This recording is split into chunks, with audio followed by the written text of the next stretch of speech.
Dalton says sats sound similar to cents. I was just thinking the exact same thing this morning, actually. No need to change.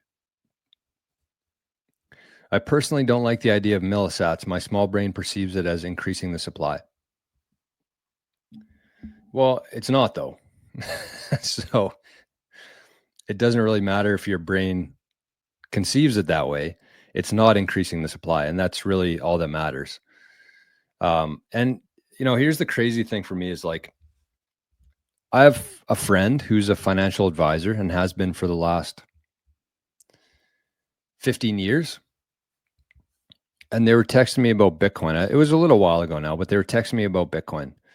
And I was trying to explain to them the fact, he's like, well, if you just keep cutting the supply units in half, that's just increasing the supply. How is that different than what we have now?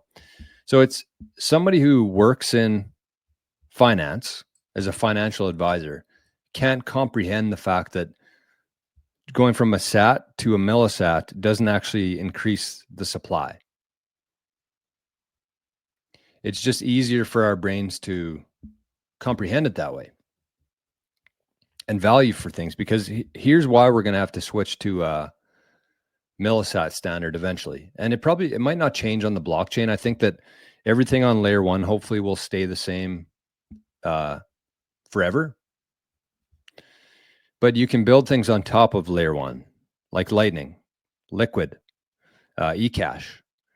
And so as long as the foundation is Bitcoin and you're building things on top of Bitcoin, that supply doesn't change. But you can have millisats, because we'll get to a point in Bitcoin where it's very similar to gold, which means that if you want to walk into a grocery store today and buy your groceries with an ounce of gold, you'd have to sit there and shave it, because you're probably not going to buy $3,500 worth of groceries in one shot. Well, maybe, but I'm sure by that point, gold will be worth much higher.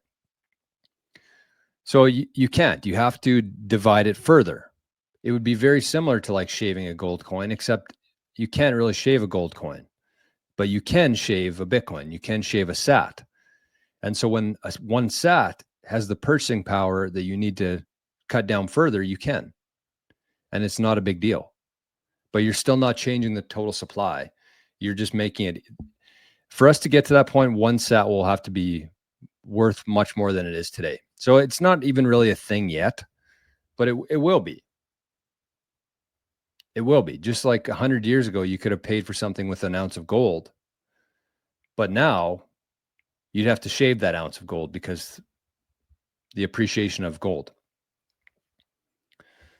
And Bitcoin's the closest thing to gold. If you're ever trying to explain Bitcoin to somebody, always I would say use gold as a comparison. That's what people, I think it's not only the closest in terms of characteristics, but I think people understand the fact that gold is somewhat fixed. But if you can kind of push them to the point of saying, hey, gold is kind of scarce, it's the scarcest thing that we had, but now we have Bitcoin.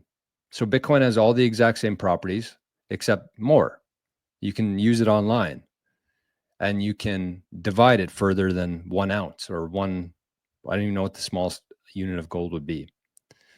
But I think that's a good way to be thinking about it. It's very similar to gold.